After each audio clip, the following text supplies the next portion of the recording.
বন্ধুরা, আজও চলে এসেছি নতুন আরেকটা রেসিপি নিয়ে। তো আজ তোমাদের শেয়ার করব ম্যাগি আর একটি মাত্র ডিম দিয়ে ভীষণই লোভনীয় একটি রেসিপি, যেটা বাচ্চা থেকে বড় সবারই খুব ভালো লাগবে। তো চলো বন্ধুরা, প্রথমেই ম্যাগিগুলো সিদ্ধ করে নিই। তার জন্য ফ্রাইং প্যানে কিছুটা জল দিয়ে 4 প্যাকেট ম্যাগি দিয়ে দিলাম। এখানে ছোট প্যাকেটের 4 প্যাকেট ম্যাগি দিয়েছি। আর জলের পরিমাণ বেশি দিইনি, যেহেতু ম্যাগির জলটা পুরো শুকিয়েই আমি সিদ্ধ করে নেব। এখানে 4 প্যাকেট ম্যাগির জন্য 1.5 বাটি মতো জল দিয়েছি। 2 থেকে 3 মিনিট জাল করার পরে দেখো জলটা কিন্তু পুরোপুরি শুকিয়ে গেছে আর ম্যাগিটাও খুব সুন্দর সিদ্ধ হয়ে গেছে। এইবার একটা পাত্রে আমি নামিয়ে নিচ্ছি। প্রথমেই দিয়ে দিচ্ছি একটা ডিম। তোমরা অবশ্যই ডিমের পরিমাণ বাড়িয়ে দিতে পারো। ম্যাগি কম বেশি করলে ডিমটাও সেই হিসাবে দিতে হবে। তো এখানে ডিমের পরিমাণ বেশি দিলে খুব ভালো লাগবে।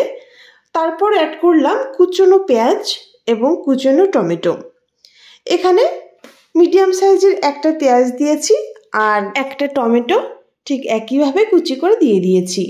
দিয়ে দিলাম স্বাদ মতো লঙ্কা। এখানে আমি কাঁচা লঙ্কা দিয়েই রেসিপিটি তৈরি করছি, তবে তোমরা বাচ্চাদের জন্য তৈরি করলে ঝালটা স্কিপ করতে পারো। দিয়ে দিলাম পরিমাণ মতো লবণ, 1 চিমটি দিয়ে দেব হলুদ গুঁড়ি, আর অ্যাড করব যে মশলাটা ম্যাগির সঙ্গে ছিল, ম্যাগি মশলা। এখানে 4 প্যাকেটের বদলে 2 প্যাকেট আমি দিয়েছি, আর যে 2 প্যাকেট ওটা আমি পরে দিয়ে দেব। তো এখানে আমি আর কিছু অ্যাড করছি না। তোমরা চাইলে এখানে গোলমরিচ গুঁড়িও অ্যাড করতে পারো। এবার সব কিছুকে হাতের সাহায্যে বেশ ভালো করে মেখে নেব, ডিমটা যাতে ম্যাগির সব জায়গায় ভালো করে মিশে যায়। এবার অন্যদিকে একটা ফ্রাইং প্যান বসিয়ে দিলাম। প্যানটা বেশ ভালো গরম হয়ে গেলে দিয়ে দিচ্ছি কিছুটা রিফাইন তেল। তেলটাও ভালো করে ছড়িয়ে দিলাম প্যানের সাইডে। এবার ম্যাগিটা দিয়ে চারিদিকে ছড়িয়ে দিলাম। তো দেখো বেশ ভালো করে চারিদিকে ছড়িয়ে নিলাম। এই টাইমে আঁচটাকে লো টু মিডিয়ামে রেখে কিছু সময় ওয়েট করব এক সাইড ভাজা হওয়ার জন্য। আর যে 2 প্যাকেট ম্যাগি মশলা আমাদের এক্সট্রা রয়ে গেছে, সেই 2 প্যাকেট ম্যাগি মশলা এবার উপর দিয়ে ছড়িয়ে দেব। এবার কিছু সময় ওয়েট করার পর একটু উল্টে দেখব যে এক সাইড হয়েছে কিনা। তো দেখলাম এক সাইড হালকা ভাজা হয়ে গেছে। এবার উল্টে দিলাম। তো এই উল্টানোটা একটু রিস্কি হয়ে যায়, তাই থালার উপর রেখে আমি উল্টে নিয়েছি।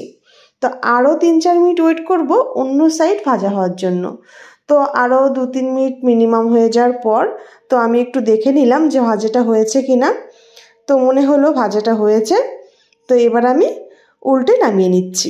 এই রেসিপিটি তোমরা কিন্তু বাচ্চাদের টিফিনেও দিতে পারো বা সকালে ব্রেকফাস্টেও সার্ভ করতে পারো। তো বন্ধুরা, তোমাদের ভিডিওটি কেমন লাগলো অবশ্যই জানিও, আর বাড়িতে একবার হলে ট্রাই করে দেখো, আর আমাকে জানিও কমেন্টে যে তোমাদের কেমন লেগেছে।